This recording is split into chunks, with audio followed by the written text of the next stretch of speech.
स्वागत है हकीम साहब आपका। बहुत धन्यवाद। हकीम साहब, पाचन क्रिया दुरुस्त होनी बहुत ज़रूरी है, क्योंकि अगर हम कुछ भी खाते हैं, कुछ भी पीते हैं, लेकिन खाना अगर हमारा डाइजेस्ट नहीं होता है तो पूरे पूरे दिन हम परेशान रहते हैं। कभी पेट फूला रहता है, कभी दिक्कत परेशानी होती है बैठने उठने में।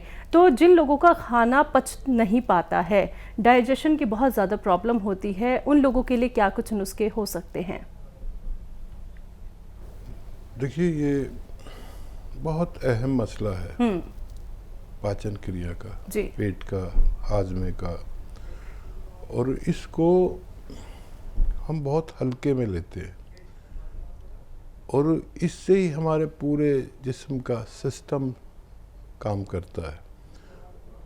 और जब हम इस पर काम नहीं करते तो बहुत सारे रोग इससे होते हैं। और यूनानी आयुर्वेद में तो इसे बीमारियों की माँ, बीमारियों की जननी कहा जाता है पेट को। और ये दो मामले, एक तो पाचन क्रिया अच्छा होना, यानी वक्त पर आदमी को मोशन हो जाना चाहिए और भूख लगनी चाहिए। जिसके ये दो मामले अच्छे हैं वो सेहत का सरदार है, बादशाह है। तो देखिए, बहुत बड़ा एक सिस्टम है पेट में, और ये जो हम कुछ भी खा लेते हैं और सुबह को हम मोशन चले जाते हैं, तो ये जो पिस कर और ये गल कर और सड़ कर ये बाहर निकलता है, साइंसदान कहते हैं, वैज्ञानिक कहते हैं कि इसको ऐसा पीसने में हमें 1 साल लग जाए। अगर हम किसी चीज़ को इस तरह से पीसें, ऐसे सड़ाएं और ऐसे सब कुछ करें, तो मशीनों द्वारा अगर किया जाए तो 1 साल लग जाए ऐसा फुजला बनाने में, ऐसी जो भी आप कहते हैं मोशन बनाने में 1 साल लग जाए। और हमारे मालिक ने, भगवान ने हमारे पेट में ऐसा सिस्टम रखा है कि वो 6 घंटे 12 घंटे में ये ऐसा पिस जाता है जो जिसको साइंसदान को 1 साल लगे। इसमें सब चीज़ें मिक्स हो जाती हैं, एसिड्स आते हैं, वो उसको पानी कर देते हैं, सड़ा देते हैं, मिनरल्स आते हैं, उसे हज़म कर देते हैं, और बहुत सारी चीज़ें आती हैं और ये उसको बिल्कुल पानी बना देते हैं और सिरका बन जाता है। सिरका इसलिए बन जाता है कि जब हमें कभी खट्टी डकार आती है या वॉमिट आती है तो आपने देखा होगा मुंह खट्टा हो जाता है बिल्कुल। तो इस सब का सिरका बनता है और वो सिरका फिर अपने रूप में बॉडी में सप्लाई होता है। तो इसके लिए मैं अक्सर बताता हूँ कि ये पेट के लिए सिरका बहुत फ़ायदेमंद है। और आज से 100 साल पहले जो सिरके यूज़ होते थे उनको मैंने इंट्रोड्यूस कराया, जैसे कलौंजी का सिरका और जैतून का सिरका। ये लोग फितरी तौर पर अपने खाने में 1-2 चम्मच सलाद में डाल लेते थे, अपने सालन सब्जी में डाल लेते थे। तो ये सिरका उस सिरके को बनाने के लिए आसान हो जाता है। जैसे दूध हो आपके पास और उसको जमाना हो, तो उसमें क्या करते हैं कि थोड़ा सा दही डाल देते हैं, तो वो थोड़ी देर बाद जम जाता है। या कई ऐसे तरीके हैं। तो सिरका यूज़ करना चाहिए 1-2 चम्मच रोज़ाना।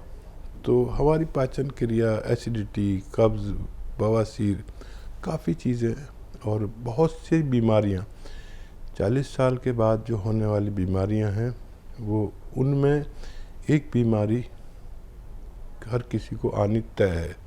5-6 बीमारियों में से कोलेस्ट्रॉल बढ़ना शुरू हो जाता है कुदरती तौर पर, खून गाढ़ा होने लगता है।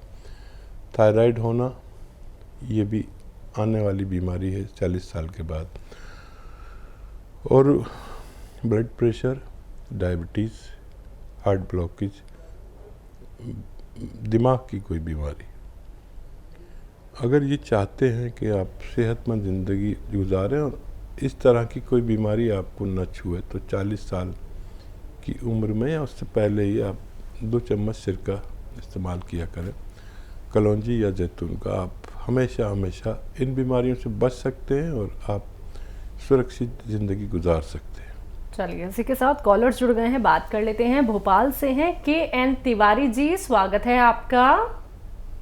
हाँ मैडम, नमस्ते। जी नमस्कार सर। हकीम साहब को भी नमस्ते। जय हिंद तिवारी जी, स्वागत है आपका।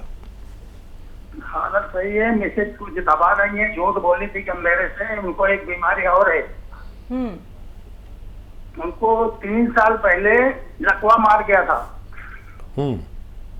बाएं अंग में। एक हाथ तो अभी भी उनका पंजा काम नहीं करता, ताकत नहीं आती। बाकी पंजे में चाहे जितना चुटकी काटो उनको दर्द नहीं होता।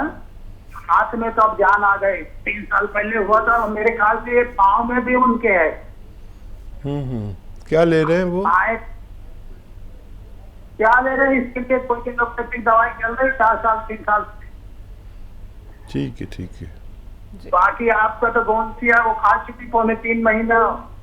उसके लिए छिलकन और दर्द के लिए अकड़न जकड़न होती थी, वो सब बंद हो गई, नहीं हो रही अब। वाह वाह, बहुत बहुत अच्छा। लेकिन ठीक है। हाँ देखिए, उन्होंने बीमारी छुपा ली, वरना ये जो बाकी रह गया है ये भी अच्छा हो सकता था।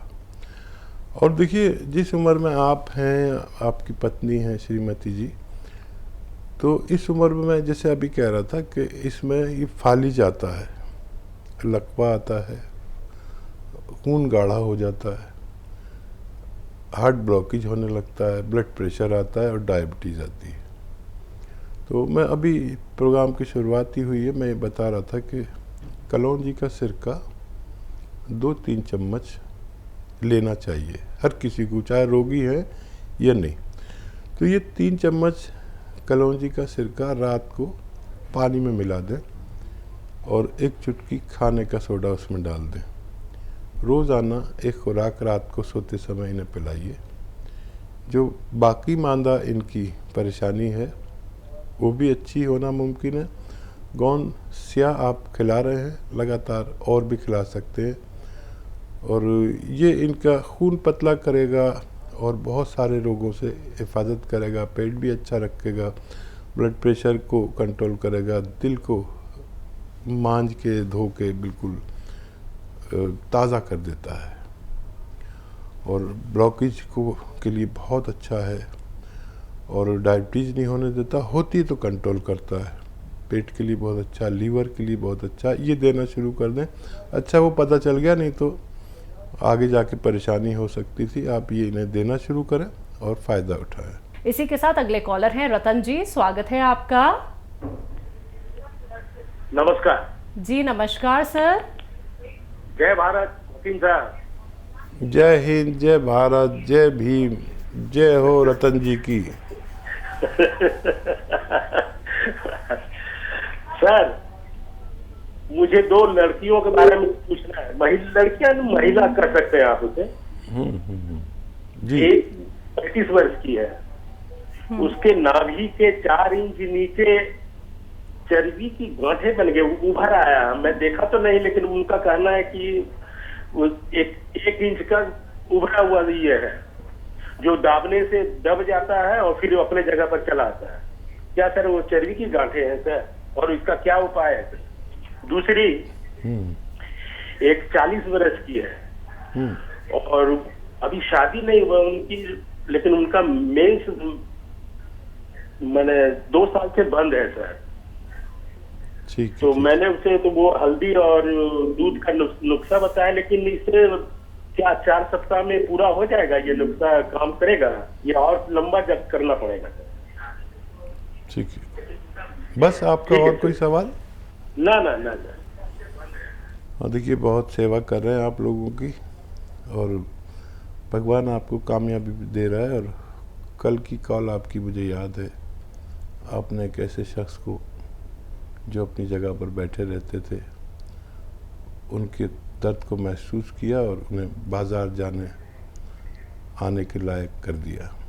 बहुत बहुत बड़ा काम है ये। मैं आपकी कॉल के बाद भी सोचता रहा कि कितने अच्छे इंसान हैं आपके, लोगों की घर जाकर खिदमत कर रहे हैं। गौनसिया से आपने उनको फ़ायदा पहुंचाया और मुझे आपकी याद आती रही।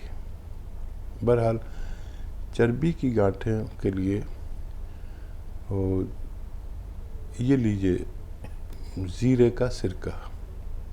ज़ीरे का सिरका 2-2 चम्मच 2-3 बार दे सकते हैं दिन में, छोटे चाय के चम्मच। सब्र करें और एनिमल फैट खाने को मना कर दें उन्हें। एनिमल फैट दूध, घी और मक्खन और मांस में होता है। और ऑयल यूज़ करें सब्जियों के ऑयल, तो उनको फ़ायदा मुमकिन है। वक्त लग सकता है, फ़ायदा होना मुमकिन है। और जिनको महीने की परेशानी है उनको रोज़ाना 2 चुटकी ये जो आपकी हल्दी आती है, 2 चुटकी हल्दी, 2 चम्मच कलौंजी का सिरका और 1 चुटकी खाने का सोडा रोज़ाना 1 बार दिया करें। खाने से पहले भी दे सकते हैं, बाद में भी, और लगातार देते रहें। और वक्त लगेगा, शायद 3-4 महीने भी लग सकते हैं। इसे इस्तेमाल कराएं। भगवान से मदद मांगना बहुत ज़रूरी है, उनसे कहें, फ़ायदा होना मुमकिन है। जी, दिल्ली से हैं भारती जी, स्वागत है आपका। हाँ जी, नमस्ते जी। जी नमस्कार मैम। हाँ, वो मैंने थोड़ा सा अपने बेटे के बारे में पूछना था। वो उसकी एज 16 है, 16 साल। उसके विटामिन डी की कमी हो गई थी, तो जो लगभग 200 होना थी 15 रह गया था, तो काफी उसको प्रॉब्लम थी। मतलब ग्रिपिंग भी नहीं आ रही थी हाथ में, जैसे पेन भी नहीं पकड़ पा रहा था।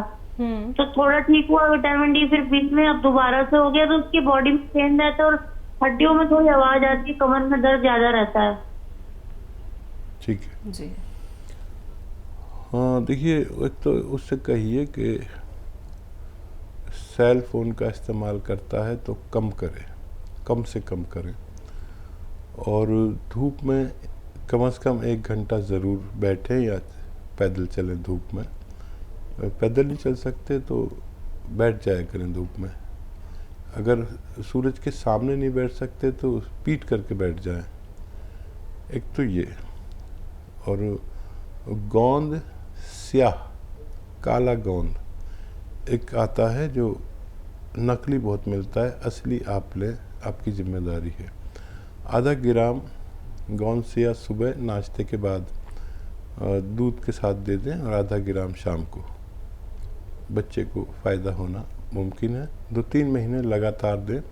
अगर पहले भी फ़ायदा हो जाए जल्दी भी, तो 2-3 महीना दें, दूध से दें, फ़ायदा होना मुमकिन है। बिल्कुल। तो मैम, आपकी आवाज़ से ही पता चल रहा था आप अपने बेटे को लेके बहुत ज़्यादा चिंतित हैं और बहुत सारा ट्रीटमेंट भी आपने करा लिया होगा, लेकिन अब आपने विश्वास के साथ हमें कॉल किया है। आपने हकीम साहब से वो नुस्खा जाना है जिससे आपका बेटा ठीक हो सकता है। तो मैम, ये जल्दी से नुस्खा अपनाइए और ज़रूर आप हमें बताइएगा कि आपका बच्चा कितना ठीक हो गया है। जैसे जैसे वो ठीक होने लगे वैसे वैसे आपकी कॉल अगर हमारे कार्यक्रम में नहीं लग पाती है तो आप हेल्पलाइन नंबर पे भी हमारे डॉक्टर्स को बता सकती हैं कि उस नुस्खे से कितना फ़ायदा मिला है आपके बेटे को, जो हकीम साहब ने आप तक पहुंचाया था।